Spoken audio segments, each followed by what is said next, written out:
欢迎来到小 J 的理财学堂，这是一个关于投资理财的频道。订阅后，每周将提供你想知道的理财资讯。世界上有这么一个富人，手机喜欢使用掀盖式手机而不是智慧型手机，早餐喜欢吃麦当劳而不是高档早午餐餐厅，穿着简约不崇尚名牌潮流，出入经常搭出租车或大众运输交通工具，而非豪车接送。而这个人也曾说过，如果你一生中只能拥有一辆车，你会读透它的使用手册，会极度珍惜它，把它停在车库里。你在这个世界上只有一个身体和一个思维。如果你在50岁的时候才开始照顾它，那它可能已经生锈了。你要知道，你只有一个身体，要用它来度过一生，尽力发挥它的最大价值。这个人就是你所知道的股神华伦·巴菲特。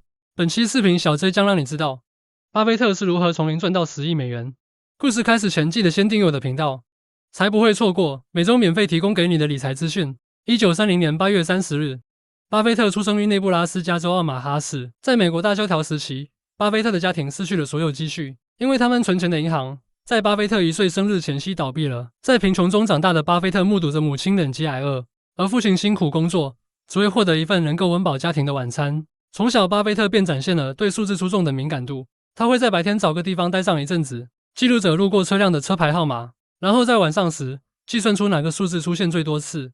他也会在自动贩卖机旁收集人们喝完汽水丢弃的瓶盖，利用统计瓶盖数量来了解哪个品牌的汽水销量最好。小巴菲特的思绪逐渐被数字关联、财务观念乃至商业模式所吸引。随着经济大萧条的落幕，巴菲特父亲对战后经济繁荣造成的通货膨胀感到不安，便将手边资金投入到黄金硬币、水晶吊灯和纯银餐具等有形资产。这也影响了巴菲特日后对投资企业类型的选择。在13岁时，巴菲特透过做报童的工作，意识到多样化产品可以最大化收入。他开始向报纸的读者销售订阅杂志，并在订阅到期前主动通知，以完成2次销售。巴菲特用自己的收入在内布拉斯加州买下约40英亩的农场，并雇佣1名工人在农地工作。他利用农场利润支付了内布拉斯加大学的学费。大学毕业后的巴菲特申请享有盛名的哈佛商学院就学，没想到却遭到拒绝录取，于是改申请哥伦比亚大学商学院就读，并取得经济学硕士文凭。至今，巴菲特仍说被哈佛拒绝是我人生中最美好的事，因为他在哥伦比亚大学遇到了人生中最重要的老师，传奇的价值投资专家本杰明·格雷厄姆。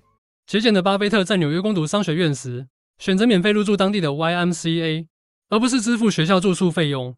此外，他还在就学期间投资弹珠台经营，并将它们放置在当地的理发店，因为巴菲特知道营业地点相当重要，服务加上便利性能带来更高的价格，而效率直接决定了利润率。从哥伦比亚大学商学院毕业后，巴菲特在内布拉斯加大学教导投资学。不久后，他的老师本杰明·格雷厄姆提供了一份投资销售和证券分析的工作。仅过了2年，巴菲特买了一套房子，存款达到了17万美元，相当于今日的150万美元。年轻的巴菲特本想靠这笔钱在30岁前退休，然而童年时成为百万富翁的梦想再次浮现脑海。1956年，他成立了巴菲特合伙公司，寻找被市场低估的优质股票，进行长期的价值投资。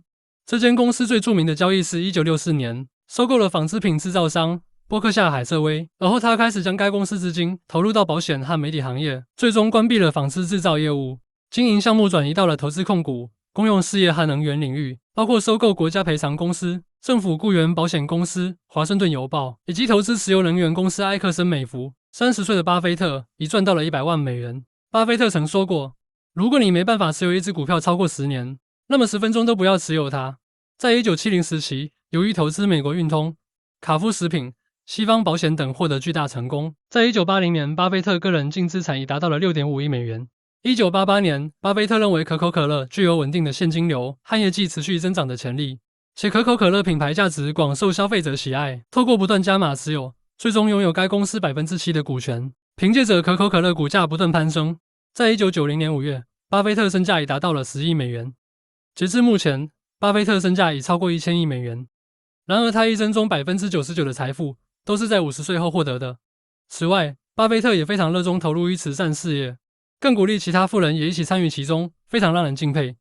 小 J 在这里也补充一下，巴菲特认为这辈子影响最深的一本书是老师本杰明·格雷厄姆著作《聪明的投资者》。书中重要的观念有： 1. 投资者应该将自己视为企业的业主，而不仅仅是股票的买卖者，并提倡对基本面和价值的深入分析。2. 提出安全边际的概念，即投资者应该以足够的折价买入股票，防止市场波动对投资不利的影响。3. 将市场分为投机市场和投资市场，鼓励投资者在投资市场中寻找被低估的价值股，而不是跟随市场的热潮进行投机。4. 提出稳定性投资概念，即选择具有稳定盈余和财务健全的企业，并避免过度集中投资而增加风险。5. 强调对风险的正视，鼓励投资者进行充分的研究和分析，以避免盲目跟从市场的情绪波动而买卖。总结来说，巴菲特身处经济爆发的年代，投资背景跟现在的政经环境来说大相径庭。不过，他对于投资自己以及简约生活的人生态度，确实能让不同年龄的我们自我省思。我们在投资获利之际，也必须思索如何灌溉自己，提升自身价值。财富自由的目标，或许就会水到渠成。若您喜欢本期视频，请帮我订阅，再订阅，并且点赞及留言，给小 J 订阅的动力。感谢耐心的收看。